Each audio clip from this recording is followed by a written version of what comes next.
hôpital. mais chaque jour Facebook ket ndeysaan suñu mbokk insuffisant en fait de réno insuffisant mais réno yi. ñu ngi leen di jàlle seen président. mais chaque jour Facebook ay quête la. dama ne gars yi joxe leen quête. mais au-delà de la quête il faut changer structurellement la situation de ce pays. il faut gars yi génn ñu xeex pour que ñu transformer cette situation là xaalis bi nañ ko dugal fi mu war a dem. et effectivement santé ci la bokk.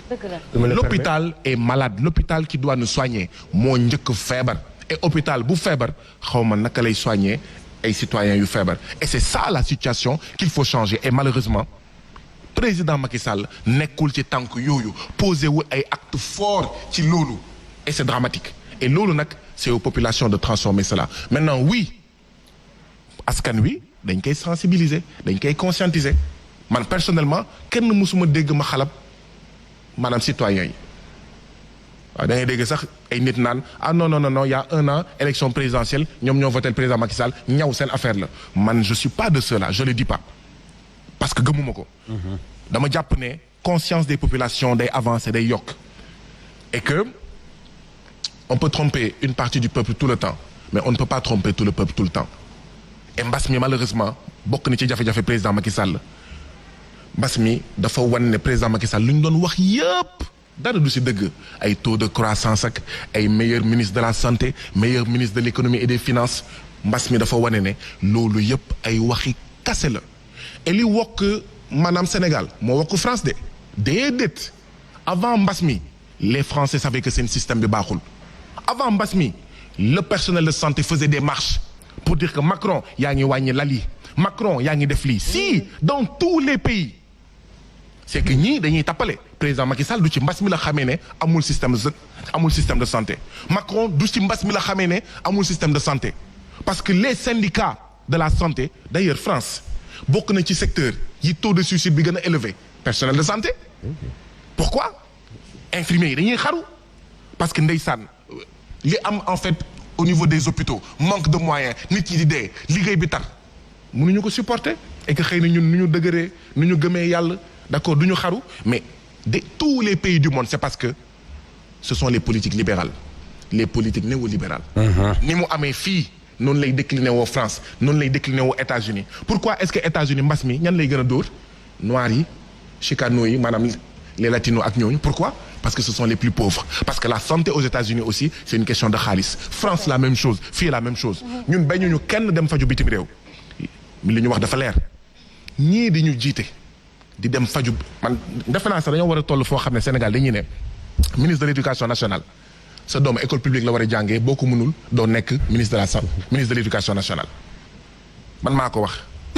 dama ne ministre de l'éducation nationale Sénégal war nañ toll foo xam ne dañoo war a ne sa doom day jàngee école publique wala doo nekk ministre parce que tu sabotes notre éducation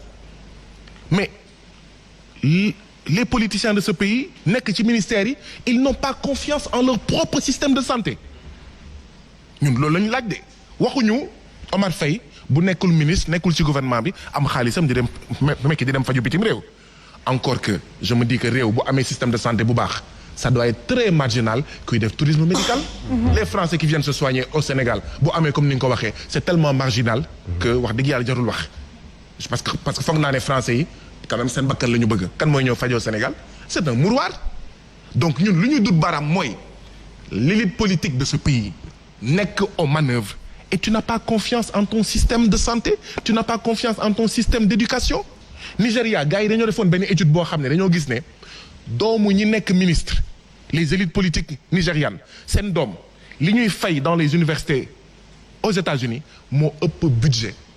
éducation bu Nigeria. Justement en parlant mais c'est un drame.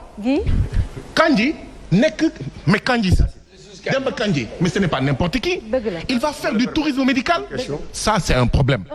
loolu la ñuy dut baaraam. Un autre problème qui se pose actuellement muy secteur ba nga xamante ni dafa ñooñul ñëpp muy secteur de l'éducation xam naa ni professeur dina si gën a mën a wax fan yi passé mu di mercredi bi rek amoon nañu anticiper philo donc avec Covid-19 bi nga xamante ni moom moo lalu actuellement avec le bac ça a été très compliqué loo si xalaat. alors sànq rek maa ngi doon tooñ professeur Sanoussi Ba naan ko ndeysaan y a eu des élèves qui ont demandé à leur professeur mais lan mooy angoisse profonde c'est vrai. maanaam ça pose aussi maanaam làkk yi ci indépendance ak souveraineté bu ñuy coow nii yépp bokk na ci bu ñu buggee réellement indépendant ci école yi ci université yi ñuy jàngee làkku réew mi parce que booy jëfandikoo beneen làkk daf lay façonné nga nekk italien bu ndaw français bu ndaw waaw au lieu nga sopp sol dal ngaay wala cere wala ñoom seen yow tu penses blé tu penses xawma Louis Vuitton donc les langues ne sont pas neutres bien au contraire ñoom Jacques Attali français yi dañ koy théoriser ne ñun dañoo am avantage ci ay États-Unis ak Japon ci pays yi nga xam ne ce sont des pays francophones mais d'ailleurs boo duggee ci benn magasin tu es d'abord frappé par les produits écrits en français mais turc déggoo ko da ngay gis les écritures turques ça te semble bizarre da ngay naan bind yi mooy lan tu es attiré par les produits français on a écrit en français mais j'attire juste l'attention sur une chose maa ngi ko doon wax sànq xawma résultat baccalauréat nu mu nar a demee ren mais ñeenti at yii passé c'était 65% de taux d'échec 63% de taux d'échec 64% de taux d'échec maanaam sur 10 candidats au baccalauréat 6 yi dañuy échouer c'est ça la vérité maanaam lu ñuy dut baaraam ci santé moom la ñuy dut baaraam ci wàllu njàng et du début à la fin mais au niveau du préscolaire ñi war a dem jardin d'enfants taux brut de préscolarisation mu ngi toll à 18%. Ça veut dire que déjà foofu la affaire yi di commencer parce que les enseignants du CI ñoom ñëpp xam nañ ne jour de rentrée scolaire bu ñuy xool xale yi danañ kii de war na def jardin d'enfants kii jaarul jardin d'enfants kon dafa am solo fii sur 100 enfants yu war a def jardin d'enfants 18 ñooy dem jardin d'enfants déjà y a un problème foofu nga dem donc au baccalauréat 60% de taux d'échec enseignants yi doyuñu les abris provisoires parce que foofu tamit d'accord xaalis bi fu ñu ko war a dugaluñ ko moo tax les enseignants sont dans le dénuement boo ci boolee nag gouvernement boo xam ne mi kàccoor la lu mu wax du ko def lu muy def du ko wax signé ay accords réalistes et réalisables depuis 2014 génn ci ba mu set wicc enseignants yi nekk dans le dénuement parce que tamit pour un enseignement de qualité il faut des enseignants de qualité.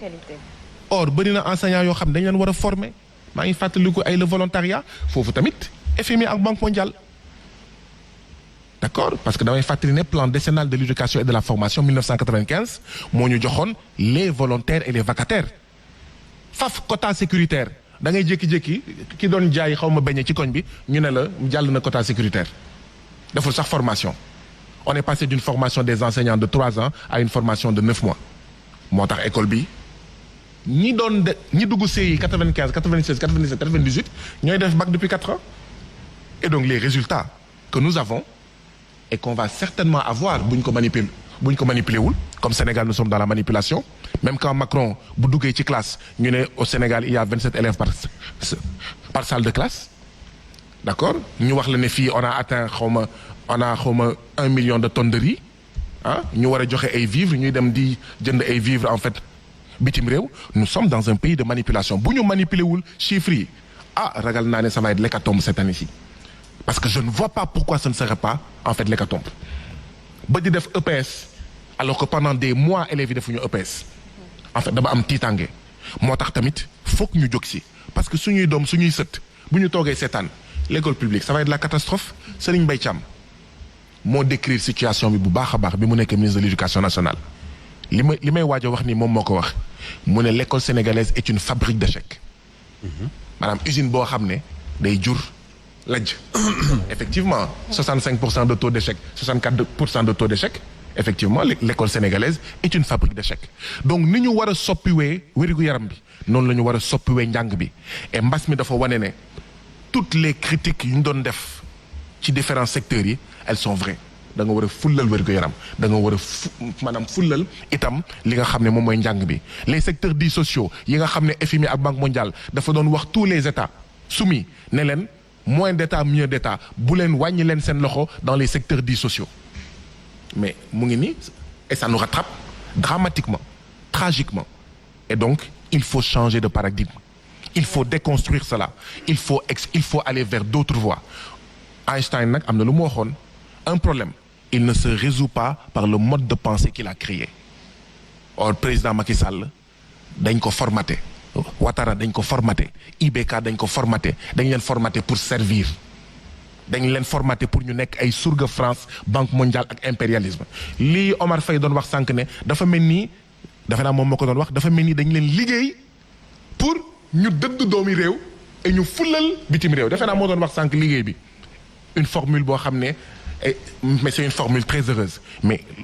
loolu mu doon wax mooy dañ leen formaté ce sont des valets de la France et de l'impérialisme et fekk nag Sénégal ak Afrique ñu ngi am ay surga